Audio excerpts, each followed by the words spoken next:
Come ride the little train that is rolling down the tracks to the junction.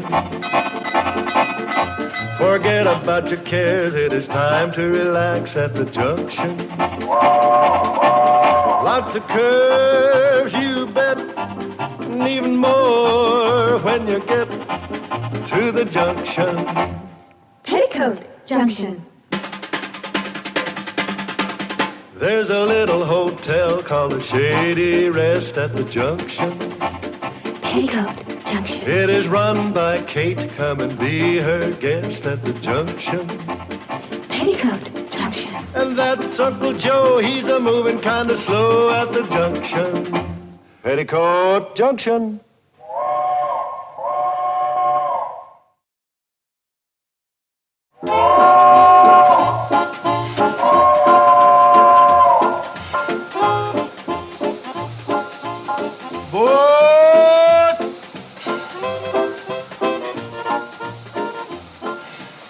There you are, Joe. Just like Kate would have picked if she'd been here to buy it herself.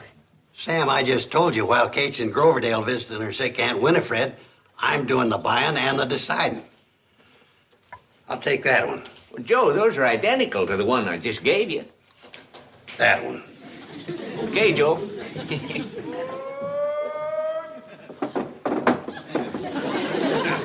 That's better. This one's in good shape. You old fox, you really got the best one out of me that time, didn't you?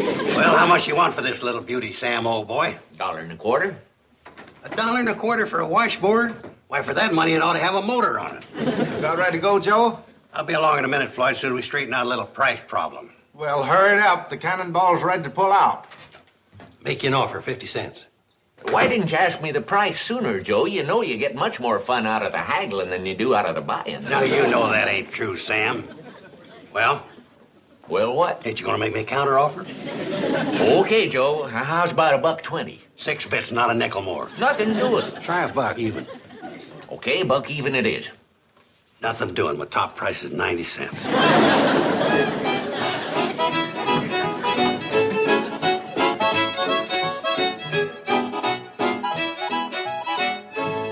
There you are, Joe. Congratulations.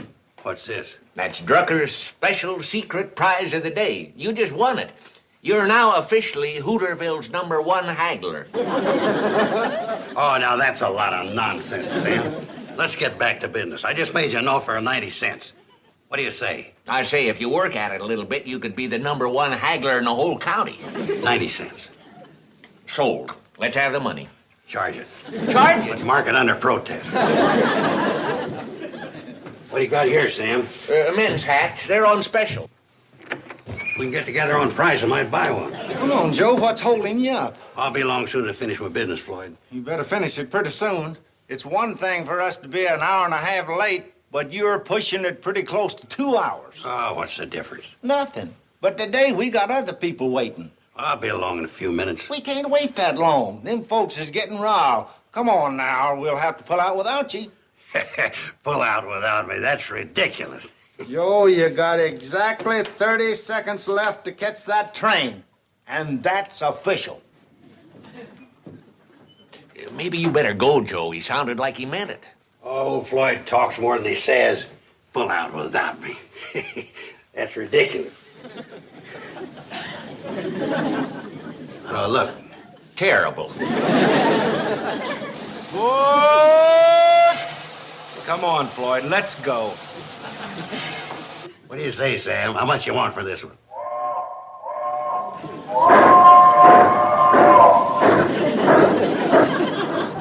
All right, Joe, since you got plenty of time before you start that nice long walk back to Shady Rest, I'm opening the haggling at $1. And you just went off and left Uncle Joe in Hooterville? Had to, Billie Jo. There was people waiting. I went into Drucker 6 times and tried to drag him out. You know him. When he gets to gabbing, there's no way to cork him up. Well, I can understand how you both felt, but I can't help worrying about poor Uncle Joe, walking all that way. Yeah, he's apt to be a little peeved. Well,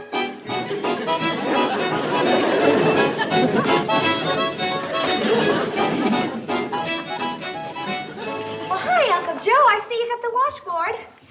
Charley and Floyd were telling us about how you didn't quite catch the cannonball. Charley and Floyd who? Now, Uncle Joe, that's no way to talk about old friends. Well, if you're referring to those two impatient operators of that rusty pile of junk laughingly called the Hooterville cannonball, I ain't interested. Joe, you know the whole thing was your own fault. I'll give you fair warning. Girls, it seems to me I hear voices in this room.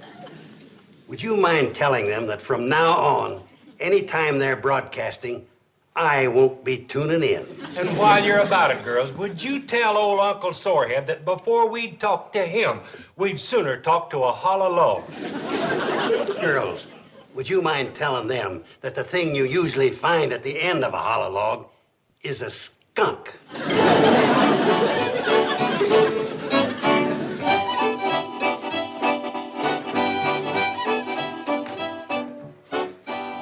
Two polecats must be gone. The air smells a lot better in here. Joe, are you going to keep up this silly fight forever? Silly fight my eye. It's a matter of principle. What principle? I don't know, but there's one here somewhere. Joe, you sure look pretty. Where are you going? Orville's picking me up to take me to a movie matinee. Picking you up? In what? In his flivver. Well, how's he going to do that? The nearest road's 2 miles over the hill. He latched onto some old handcar wheels, and he replaced his regular car wheels with them. You're joshing. There he is. I don't believe it. Well, there's only one way to find out. Come on out and take a look. This I gotta see. Okay, Betty Jo, we're all set. Orville, how did you do it? Brains, patience, and perseverance. And the help of my older brother. He's a mechanical engineer. Well, what do you say now, Uncle Joe? Well, I haven't seen it work yet. Come on, Orville, you could tell us. You pushed it in here, didn't you? Oh, gosh, no, Mr. Carson. Well, hop in, Betty Jo, and we'll show him.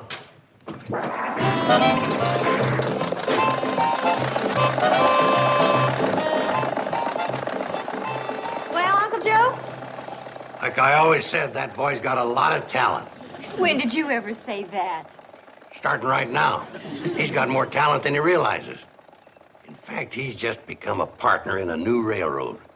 I'm a little afraid to ask, but what are you talking about? What I'm talking about is that the Hooterville Cannonball is about to have a little competition from the Hooterville Flivverball.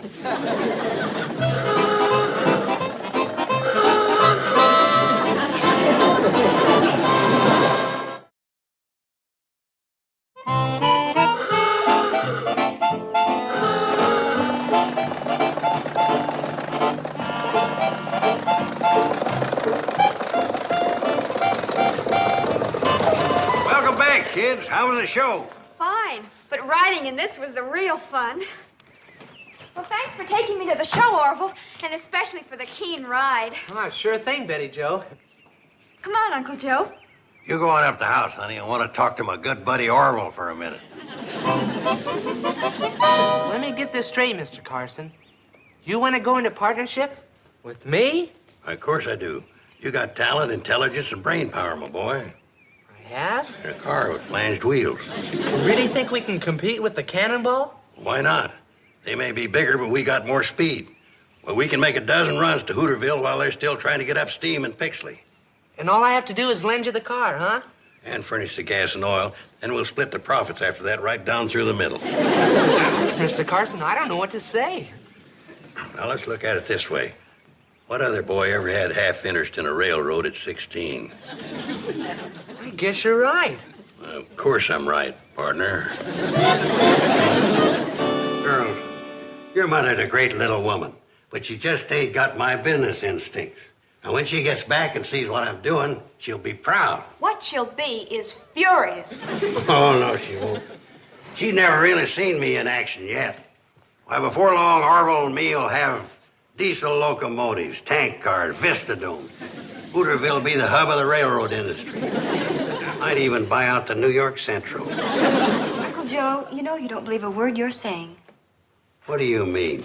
I mean that you're doing this for one purpose only. To get even with poor Charley and Floyd. Yeah, poor is right. When I get through with them, they ain't gonna have enough steam left to blow their whistle. Uncle Joe, now listen a minute, please. The cannonball is Charley and Floyd's whole livelihood. Well, if it's their livelihood, they ought to know better than to go around leaving important passengers stranded. Now, Uncle Joe, you know whose fault that was. You're dang right. I got it figured. 40% Floyd for making the signal, 60% Charley for leaving. Well, Charley, Floyd, we were just talking about you, weren't we, Uncle Joe? You were. I was talking about the railroading business. Hey, what's that fool Flivver doing sitting down below on our tracks? Your tracks? They ain't no more your tracks than they are anybody else's. But it's our railroad. It has been up until now.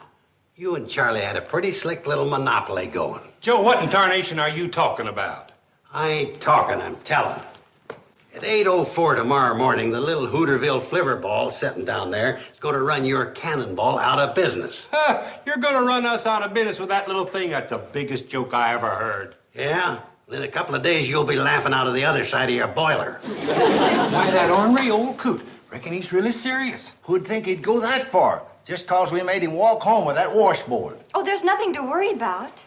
By tomorrow morning, when Uncle Joe finds out that there's work connected with this, he'll forget the whole thing. I hope.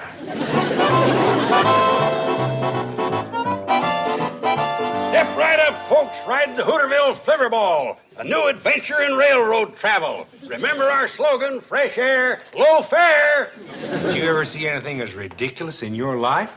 Yeah, who'd ride in that pneumonia buggy? Are you tired of riding in that cooped-up coach with its stale, used-up air? Then ride in the wide-open fresh air Flivverball, specially equipped for sightseeing.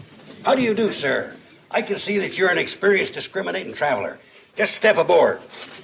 We'll be pulling out as soon as we're sure we're not leaving anybody behind. He sure grabs hold of a grudge real strong, don't he? He's got an elephant's memory and a mule's nature.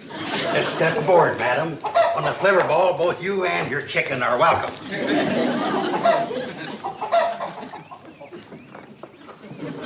Take the scenic route, folks. Unlimited view of all historical points of interest. Just step in, folks. There's room for everybody. I'll be switched. He seems to be getting a few. He seems to be getting more than we're getting. Some people will take to anything just 'cause it's new and fashionable. Well, folks, it's departure time, and we're departing.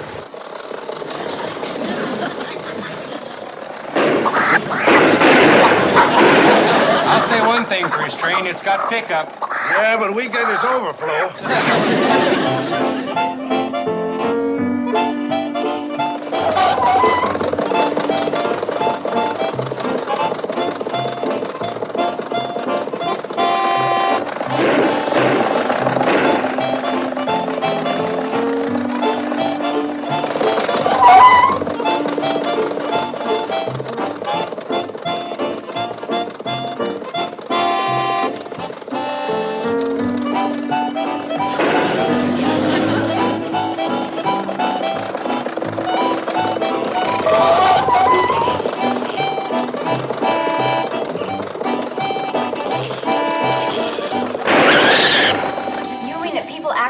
Money to ride that thing? Joe was cranking that money changer like somebody'd wound him up at the elbow. Well, where's Uncle Joe now? He hasn't missed dinner in over 15 years. It's getting pretty late. What time is it? It's 8 o'clock. Maybe he's picking up the late revelers at Pixley.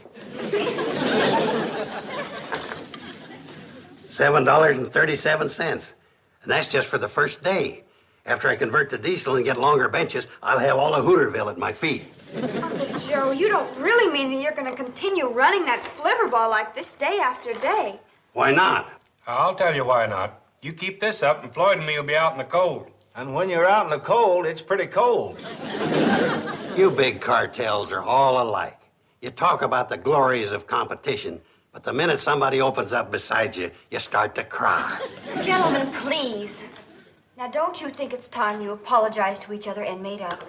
We'll apologize if he'll apologize first for trying to run us out of business. I ain't apologizing until you two admit it was a low-down trick to leave me stranded at Drucker's store.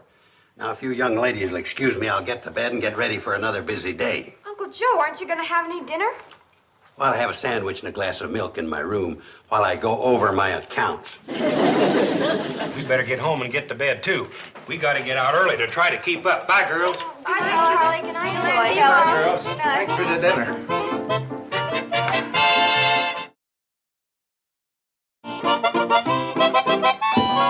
Good morning, Uncle Joe. Hi, Uncle Joe. Morning, Uncle Morning, Joe. girls. You got some breakfast for a hungry railroad man? Mom's in the kitchen getting it ready. Your mom's home? Yeah, she got in last night, and Aunt Winifred's just fine. I can close my eyes and tell you what we're having. Country sausage, buckwheat cakes, and blueberry syrup. It's my favorite breakfast. We told her what's been going on, Uncle Joe. I think she's got a surprise for you. Good morning, Uncle Joe. Good morning. Welcome home, my dear. Thank you. It's good to be home. Tell me something. Are you still in the railroad business? I'll say I'm still in the railroad business. A couple more days and I'll have that cannonball in mothballs. Guess that makes you feel real proud. Well, let's face it, some of us have it, some of us don't. Putting Floyd and Charley out of business would be a real triumph, wouldn't it? When they sell that cannonball for junk will be the happiest day of my life. Well, I guess when big businessmen get to competing, there's just no room for sentiment. Kate, you're finally getting realistic. You know, in the jungle of big business, somebody has to suffer. Kate, forgetting something? Oh, I don't think so, Uncle Joe. What? My plate. Ain't nothing on it but the painted flowers. Yeah, that's right. Aren't we planning on covering them up with hotcakes and sausage? No, we're not. As long as this silly feud keeps up between you, Charley, and Floyd, none of you are going to have a bite to eat at this table. You're Josh. I am? Would you please... Pardon me. Would you please pass the blueberry syrup, Billie Jo?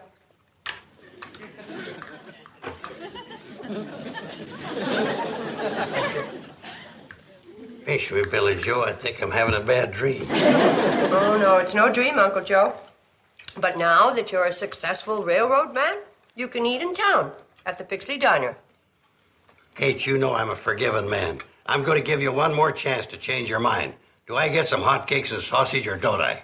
You don't. Pass it, buddy. That does it. Girls, you've got the doggonest, stubbornest mother that ever was. Where are you going, Uncle Joe? Where do you think I'm going? I'm going to run that Flivverball until I die at the throttle of malnutrition. Do we smell sausage and buckwheat cakes? Yeah, and that's all you're going to get's a smell. That woman's turning real difficult. What's the matter with old Grumpy? Uncle Joe's always grumpy when he hasn't eaten breakfast. And he sure hasn't had any this morning. How come? Has he got dyspepsy? No. Uncle Joe just has a bad case of the stubborns. And Mom told him he wasn't going to get a bite of food until he stopped this nonsense with the Flivverball. It's a good thing you're back, Kate. Yeah, smart thinking, Kate. That'll bring him back to his senses. If he's got any. That's the only way to treat a stubborn old fool like him. That's what I thought. I knew you boys would be ready to apologize and make up. Us apologize? To that old railroad pirate? Never in a million years. Well, that just ended breakfast. And you're not gonna feed us either? Not as long as you three keep feuding. Well, Floyd, reckon we might as well get going. I guess we might as well. So long, Kate. So long, boys.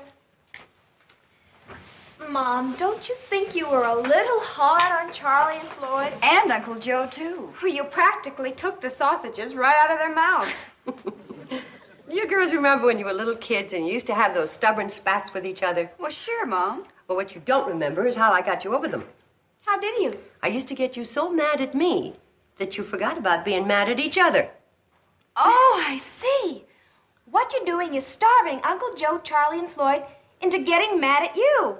And going back to being good friends again. Now, let's clear the table. Mom, there's something I don't understand. What's that, Betty?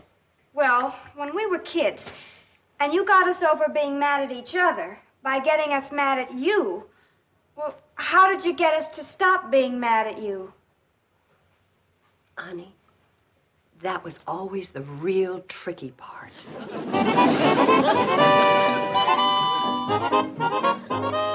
What a breakfast for a big railroad executive.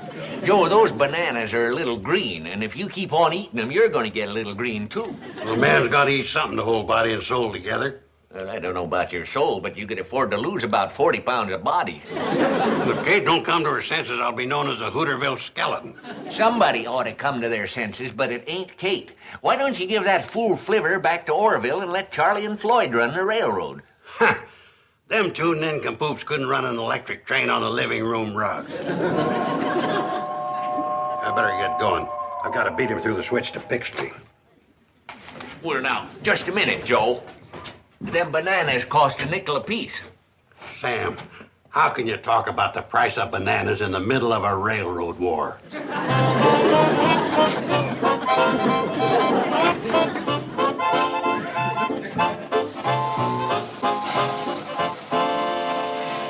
have bought more bananas if I'd known I was going to have so many monkeys in here today. Sam, we ain't enjoying living on bananas, but it's better than a Pixley diner. Them blue plate specials of theirs is turning Charley and me blue. All you have to do is apologize to Joe and you'll have your feet back under Kate's table. We wouldn't apologize to him if he was head of the New York Central. Come on, Floyd. Let's see if we can knock him off the track on the way to Pixley.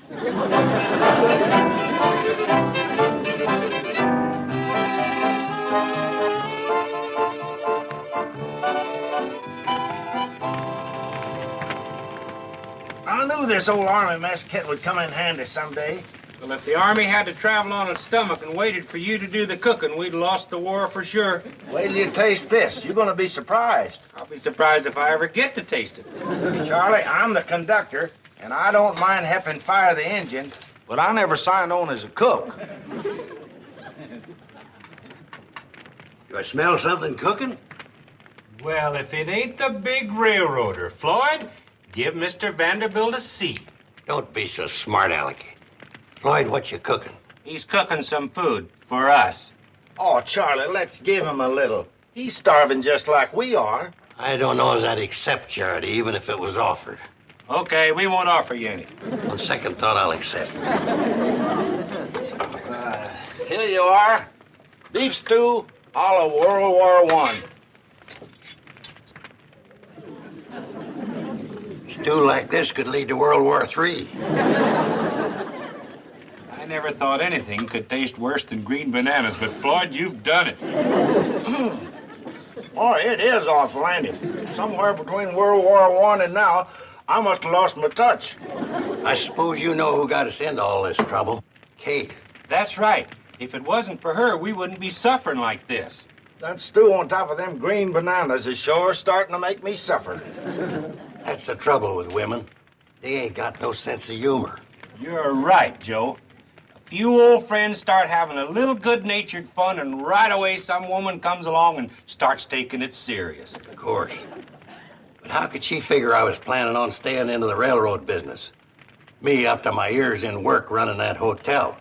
Like I was telling Kate a little while ago, it's just too much work for one man, no matter how talented he is. You're right, Joe. Your place is back on the front porch of the Shady Rest, making decisions. And our place is running this cannonball. And all of our place is right back where we can get our feet under Kate's table.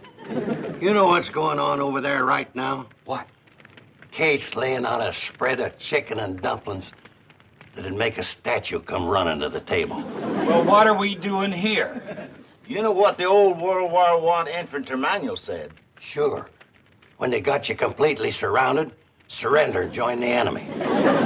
Let's go.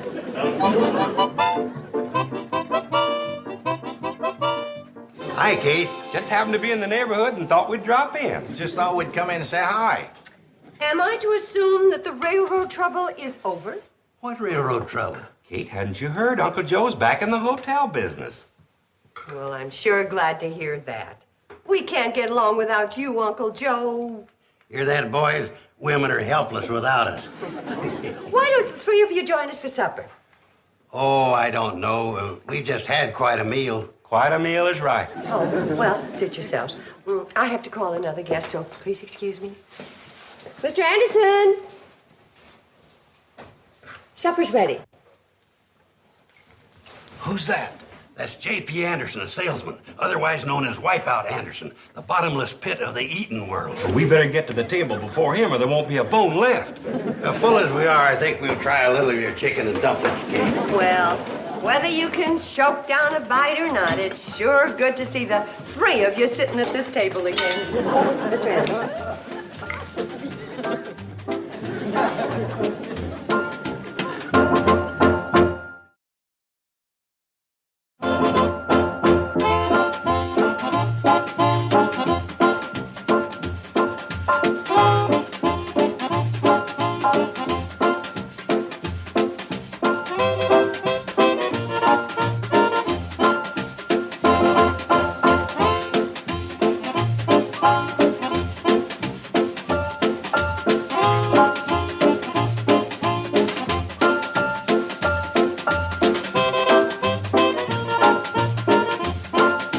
Petticoat Junction. This has been a Filmways presentation.